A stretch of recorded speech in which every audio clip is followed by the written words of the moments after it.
esa es la pregunta que la academia y pues todos los notables de la academia a lo mejor podrían contribuir a que nosotros los que no somos ni tan notables quisiéramos escuchar, o sea, ¿cómo? Gracias.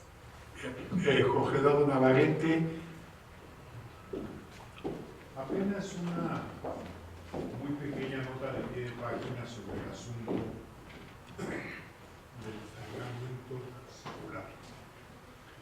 Una de las frases de moda en los análisis de la coyuntura prevaleciente en la economía global.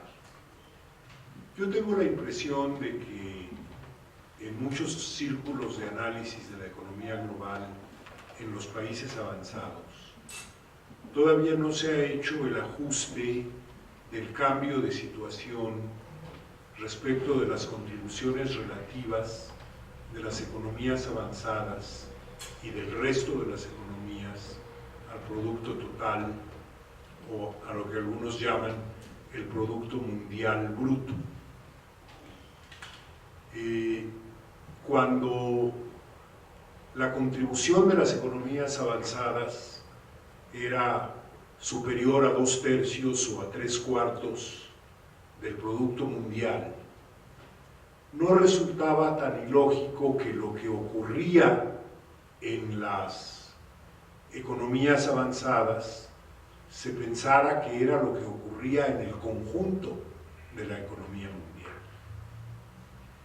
Pero ahora que las economías no avanzadas aportan, según la cuenta, entre poco menos y poco más de la mitad del Producto Mundial, ya los fenómenos propios de las economías avanzadas no pueden generalizarse tan ampliamente y atribuirlos como fenómenos del conjunto de la economía mundial.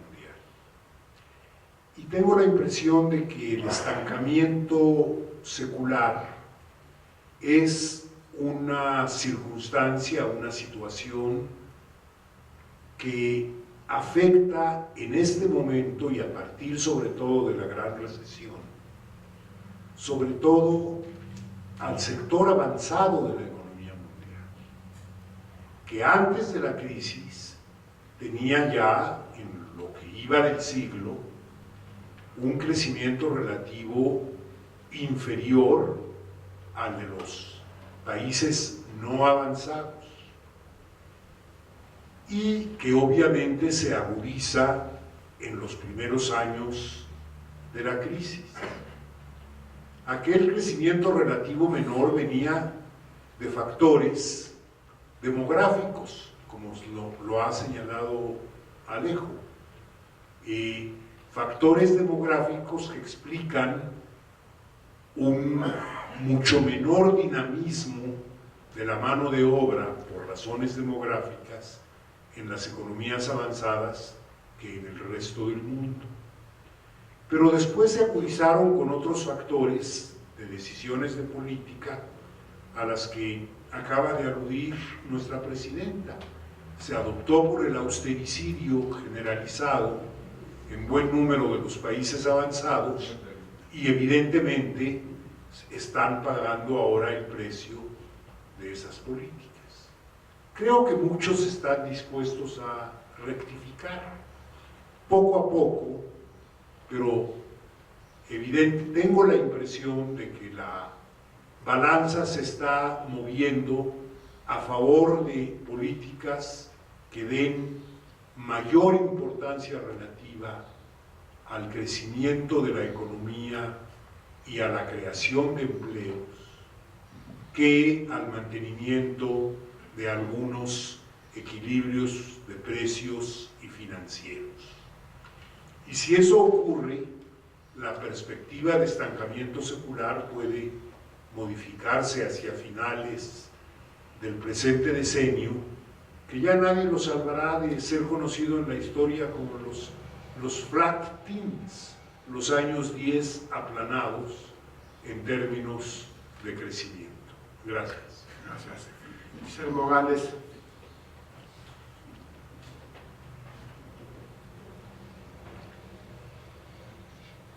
Bueno, como es lógico, es perfectamente apreciable que pues tenemos muchas preguntas, infinitas dudas y creo que prácticamente ninguna respuesta. A mí se me ocurre, voy a hacer dos acotaciones, que no espero que sean breves, sino que son breves. La primera de ellas es una pregunta que seguramente aquí en la academia nos la deberíamos postular. La primera es, bueno, y cuando termine la crisis y la poscrisis, ¿qué es lo que va a quedar de todo esto? En estos momentos, evidentemente, estamos convencidos de que de alguna manera el capitalismo va a continuar y no vamos a incurrir en el vicio de convertirnos en sepultureros anticipados. A los sepelios se va, pues, en el momento oportuno y ni antes ni después. Primero.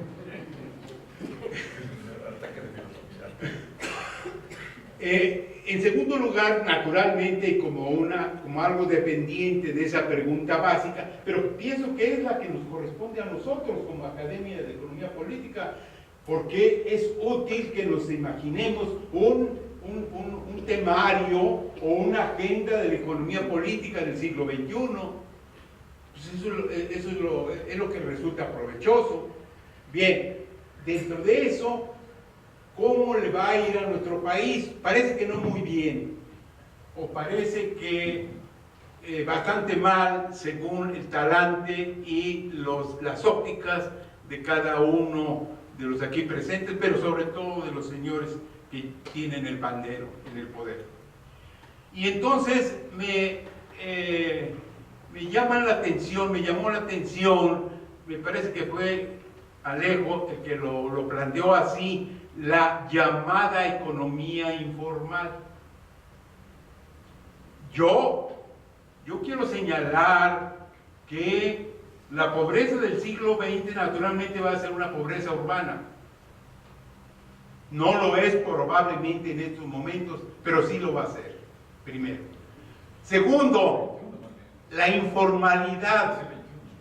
No hay necesidad de andar haciendo propaganda para que nos volvamos formales porque nos van a dar un crédito para nuestra casa.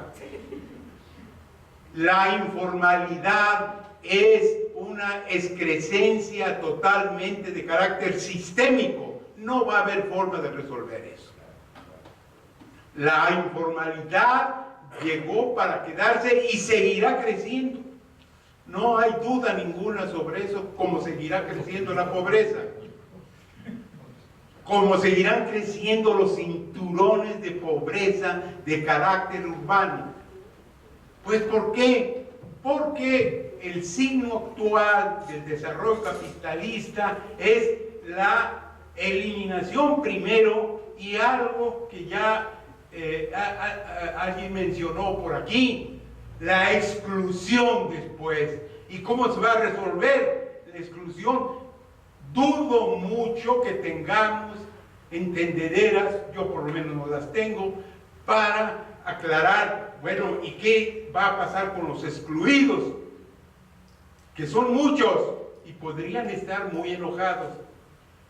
Y dentro de todo está el problema de la formalidad de la economía mexicana, de su informalidad y del perfil totalmente delincuencial de la llamada democracia en este país, y que creo que requeriría en todo caso operaciones quirúrgicas de gran fuste.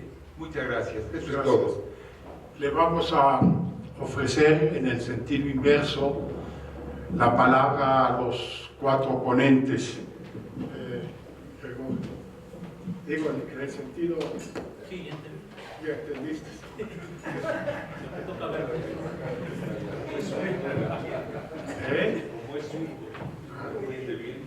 lo inverso en general se me da. Bueno, creo que efectivamente hay demasiadas cosas puestas en el piso, ya no diríamos en la mesa, sino desperdigadas. Así es. Por todos lados.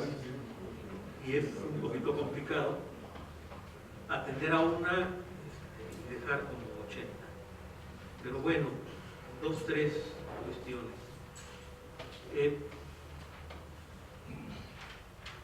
Voy a intentar seguir pensando en México.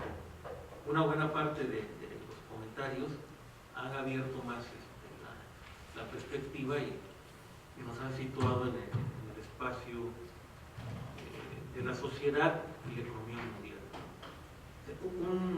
Nada más un paréntesis, ahí están los problemas. Del comentario de Jorge Eduardo del Producto Mundial. Es tal el asunto de cómo tenemos que proceder para hacernos una imagen de la economía mundial, que efectivamente el fondo acaba de publicar que el tamaño del producto de China ya es mayor que el de Estados Unidos. Sí, así lo dijo. Pero lo aclara, dice, por paridad de compras. ¿Sí? Porque si vamos a nominales, es un tercio mayor, o no sé, pero la diferencia es notabilísima entre Estados Unidos y China, pero notabilísima. Y a la hora en que uno va entrando a esa cifra se da cuenta que, por ejemplo, en el caso de Brasil, no sé por qué motivo, la diferencia entre el cálculo del poder de paridad de compra y en nominales es muy cercana, no existe tanta. ¿Sí? Ahí están las cifras, ¿sí? Entonces, hay que preguntarnos a propósito del alcance de las mismas. Eso no niega el hecho de que efectivamente, y es una tendencia, que creo que ese es el punto fuerte, a este desplazamiento en la conformación de la economía mundial y en los pesos relativos que hay en esa economía entre este mundo desarrollado o avanzado y el mundo en desarrollo. ¿Cómo se traduce eso en política y en temas militares? Y todo es otro asunto que tendríamos que poner en la mesa, pero bueno, es un ejemplo claro de las complejidades que tenemos enfrente para ir intentando respuestas. Pero dejo el paréntesis y me vuelvo a ubicar con México.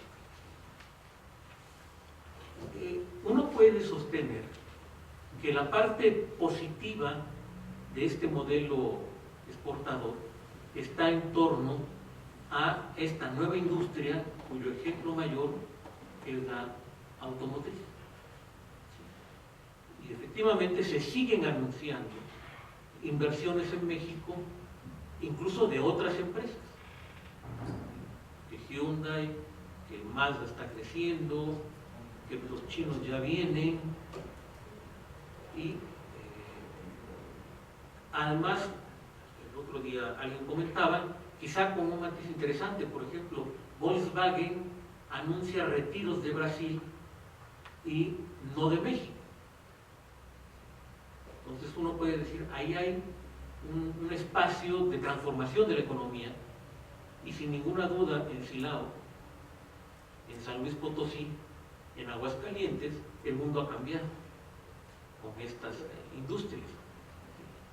No es el caso, probablemente, ha cambiado en los últimos años, en un periodo muy corto. Saltillo tiene más tiempo, Ramos Arizpe, la presencia de la industria automotriz.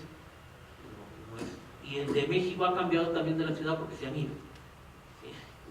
Pero a la hora que nos acercamos a esta industria, creo que es clave para entender las posibilidades de acción